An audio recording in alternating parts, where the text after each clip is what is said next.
You friggin' psycho! I got you!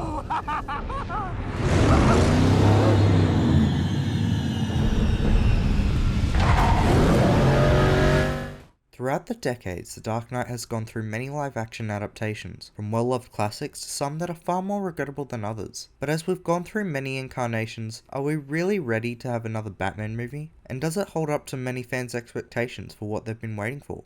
Maybe we're not so different. Who are you under there?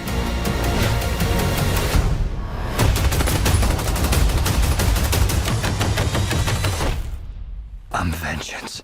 The Batman is set within his second year of lurking within the shadows of Gotham, but this delves further than the typical crime-fighting hero we've seen before, as this time he ventures into the depths of Gotham City's underworld, as a sadistic killer, the Riddler, is out killing powerful people of Gotham. But as he leaves cryptic clues for the Batman to investigate, it leads towards unraveling a dark past that has been buried deep within the depths of Gotham.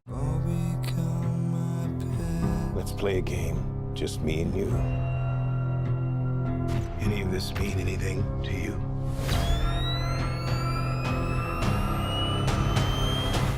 This take on the Batman is far from what many would expect to see. Instead of leaning towards some of the more commonly seen aspects of the character in the past, like action-packed sequences and fights breaking out every 5 or 10 minutes, it instead leans heavily inside a side of the Batman that has not been explored on screen before, which is the detective side of the hero, taking heavy inspiration from the detective comics that has evolved the character's story over the many decades. This film then leads further into other detective inspirations, as it blends in elements of the 1974 film Chinatown, as the Bat goes on a journey into the depths of Gotham's underworld to investigate and have confrontations to unravel the truth behind this vicious game. They then build upon all of those themes throughout the film, as it feels like it comes straight off a page of a comic book, as it immerses you into this gothic world of a detective trying to unravel the truth before it's too late.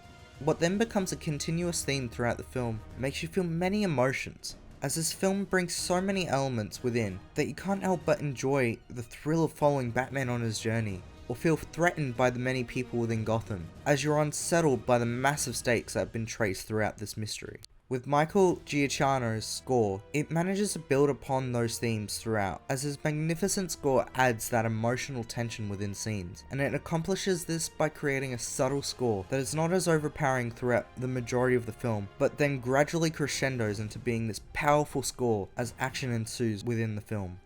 And whilst the score has created such immersion into the film, you can't help but to feel like you're truly part of the journey, and that's a massive credit to Greg Fraser's excellent cinematography, as it does not go to waste in this film. He delivers upon that feeling of perspective for the viewer, as particular shots are masterfully created into some phenomenal cinematography, as it engulfs you into the experience of this film. This stunning cast gives some remarkable performances, as each of them completely engrosses you into each of their characters within the world of Gotham. But Robert Pattinson manages to be the key standout in this film, as he gives us a Batman that is different from the rest, and sets apart a standard that we've regularly seen on screen. His performances provide a young Batman that is, while still acting like he's experienced in this field, he's still young to the game, which works well in his favour as he fits perfectly into the shoes of the Batman.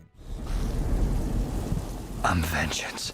Matt Reeves has simply crafted a masterpiece, as he's managed to not only perfectly represent Batman as we've never seen before on screen, but it gives us a hero that we can connect with on a personal level, as the character feels grounded within this gritty story. But to combine all these excellent elements of a gothic world, it manages to immerse you into a phenomenal film by featuring exceptional performances, some masterfully crafted cinematography, and a stellar score.